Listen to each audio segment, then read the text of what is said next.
श्रीमद् भगवद गीता मूल पाठ षष्ठम अध्याय। श्री भगवान जी बोले, हे अर्जुन, जिनकी कर्म फल में आसक्ति नहीं और कर्मों को करता है वही सन्यासी और योगी है, और जिसने हवनादिक लौकिक कर्म छोड़ दिए हैं वह योगी है। हे अर्जुन, जिसको सन्यासी कहते हैं उसी को कर्म योगी जानो, क्योंकि संकल्पों के त्यागे बिना कोई भी योगी नहीं हो सकता। जो मुनि योग प्राप्ति की इच्छा रखते हैं उनके लिए उसका साधन कर्म ही है, और उनको योगी होने पर उनके पूर्ण ज्ञान होने का मन चित्त आसक्ति से छूट गया और संपूर्ण वासनाओं को उसने त्याग दिया, उसी समय वह योगारूढ़ कहा जाता है। जिसने विवेक का त्याग किया है वह स्वयं अपना शत्रु है। मन को जीतने वाले शांत स्वभाव मनुष्य की आत्मा शीत उष्ण सुख दुख मान और अपमान इनके होने पर भी अत्यंत स्थिर रहती है। जो निर्विकार हो गया है तथा जिसने अपनी इंद्रियों को वश में कर लिया है, जो मिट्टी पत्थर और सोने को एक साथ समझता है वही योगी कहलाता है। सुहृदय मित्र, उदासीन, द्वेषी, मध्यस्थ, द्वेष करने योग्य, बंधु, साधु और पापी, इन सब को जो समान दृष्टि से देखता है वही श्रेष्ठ है। योगी पुरुष मन और आत्मा को अपने वश में करके वासनाओं और समस्त प्रपंचों को त्याग किसी एकांत स्थान में पहले कुश, फिर उसके ऊपर मृगादिक का चर्म और उसके ऊपर वस्त्र बिछावे। स्थान ना तो बहुत ही ऊंचा और ना ही बहुत नीचा हो, उसी पर मन को एकाग्रचित्त करके और इंद्रियों को रोककर बैठना चाहिए। आत्मशुद्धि के लिए योग करना चाहिए। भय रहित होकर शांत चित्त से ब्रह्मचार्य व्रत पालन कर मन को रोककर मुझ में लीन हो मन को योग में लगावे।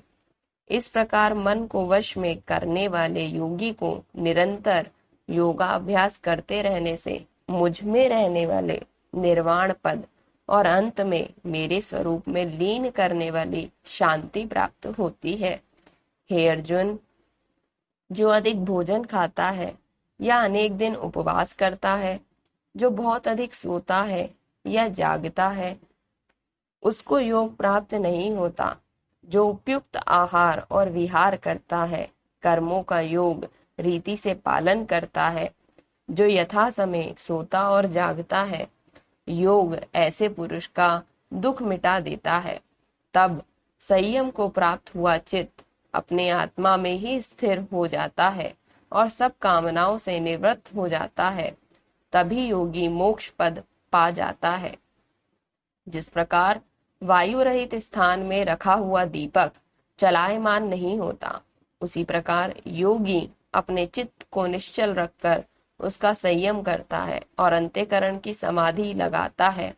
जिस जिस अवस्था में योगाभ्यास के कारण चित्त का वेग रुककर विषयों से पृथक होने लगता है, और जब शुद्ध अंतःकरण से आत्मा को ही देखकर आत्मा में ही संतुष्ट होता है, जिस अवस्था में वह अत्यंत सुख को अनुभव करता है, जो इंद्रियों द्वारा जाना नहीं जा सकता वरन केवल बुद्धि से ही जाना जाता है, जब वह योगी आत्म स्वरूप में स्थिर होता है, उससे विचलित नहीं होता, जिस अवस्था को पाकर फिर और कोई लाभ उसको नहीं जचता, और जहाँ स्थिर होने से और कोई बड़ा भारी दुख उसे वहां से चलायमान नहीं कर सकता, ऐसी अवस्था को दुख संयोग वियोग कारक योग नाम जानना चाहिए। ऐसा योग निर्विकल्प चित्त से निश्चित ही करना चाहिए। संकल्प से उत्पन्न होने वाले समस्त कामनाओं को त्याग कर और मन में सकल इंद्रियों को चारों ओर से रोककर धैर्य के साथ बुद्धि को अपने अधीन कर धीरे धीरे विषयों से दूर हटें और भली भांति मन को आत्मा में स्थिर करके किसी पदार्थ की चिंता ना करें। वह चंचल और अस्थिर मन जिधर जिधर जाए उधर उधर से इसको हटाकर आत्मा के वश में करना चाहिए। इस प्रकार शांत चित्र तथा रजोगुण से रहित निष्पाप तथा ब्रह्म स्वरूप योगी को उत्तम सुख प्राप्त होता है। इस रीति से निरंतर योगाभ्यास करने वाले योगी समस्त पापों से छूटकर सहज ही उस परम सुख को लेता है जो ब्रह्म के संयोग से मिलता है। जिसका मन योग में स्थिर हो गया है उसकी दृष्टि भी सर्वत्र समान हो जाती है। वह सब प्राणियों में अपने को और अपने मन में सब प्राणियों को देखता है। जो सब में मुझको तथा मुझ में सबको देखता है उससे मैं अलग नहीं रहता और मुझसे वह अलग नहीं रहता। जो अभेद भाव से रहता है, सब प्राणियों में स्थित मेरा मनन करता है, वह योगी चाहे जिस अवस्था में रहे मुझको मिल जाता है। हे अर्जुन, जो समस्त प्राणियों के सुख दुख को अपने सुख दुख के समान समझता है और सबको संभाव से देखता है वही श्रेष्ठ योगी है। अर्जुन ने कहा, हे मधुसूदन, आपने जो योग सिखाया कि सबको अपने समान देखें, सो मन के चंचल होने के कारण उसको दृढ़ स्थिति में अपने में नहीं देखता। हे कृष्ण, चंचल मन बड़ा ही हठी पराक्रमी और दृढ़ है। इसको अधीन रखना तो मुझे वायु को बांधे रखने के समान प्रतीत होता है।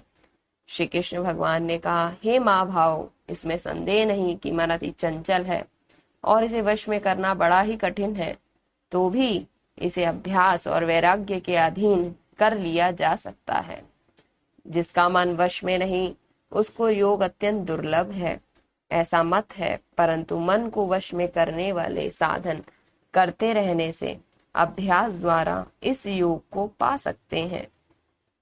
अर्जुन ने कहा, हे कृष्ण, जिसमें श्रद्धा तो है पर जो योग प्राप्त करने में सफल नहीं हुआ है और जिसका चित्त योग से विचलित हो गया है, वह योग की सिद्धि नहीं पाने से किस गति को जा पहुंचता है। हे माँ भाव, जिसका पहला आश्रय भी गया और ब्रह्म प्राप्ति भी नहीं हुई, वह दोनों ओर से भ्रष्ट होकर विछिन्न मेघ के समान नष्ट तो नहीं हो जाता। हे कृष्ण, मेरा यह संदेह आपको ही दूर करना पड़ेगा। इसको दूर करने वाला आपके अतिरिक्त और अन्य नहीं है। श्री भगवान बोले, हे पार्थ, उसका यहाँ नाश नहीं होगा और परलोक में भी नहीं होगा, क्योंकि उत्तम कार्य करने वाले किसी मनुष्य की दुर्गति नहीं होती है। वह योग में असफल मनुष्य बहुत दिनों तक पुण्यवानों को प्राप्त होने वाले लोकों में वास करता है। वह बुद्धिमान योगियों के कुल में ही जन्म पाता है। इस प्रकार का जन्म पाना भी इस लोक में बड़ा ही दुर्लभ है। यह योगियों के वश में जन्म लेकर पूर्व जन्म में बुद्धि संस्कार अर्थात आत्मज्ञान को पाता है। पूर्व जन्म में किए गए योगाभ्यास के बल से अनेक विघ्नों के पड़ने पर भी मोक्ष को प्राप्त होता है। योग की यदि केवल इच्छा ही हो तो भी पुरुष शब्द ब्रह्म से परे जा पहुंचता है।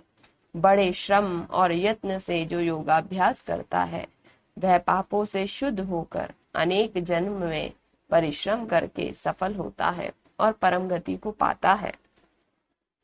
बड़े बड़े तपस्वियों से योगी श्रेष्ठ हैं, ज्ञानियों से भी योगी श्रेष्ठ है। इसलिए हे अर्जुन, तुम योगी बनो। केवल मुझ में ही मन लगाकर मेरी प्राप्ति के लिए जो मेरा भजन करता है उसको समस्त योगियों के मध्य मैंने अत्यंत श्रेष्ठ माना है। ओम तत्सदिति श्रीमद्भागवत गीता सूपनिषदु ब्रह्म विद्याम योग शास्त्रे श्री कृष्ण अर्जुन संवादे आत्म संयम योगो नाम षष्ठो अध्याय संपूर्ण।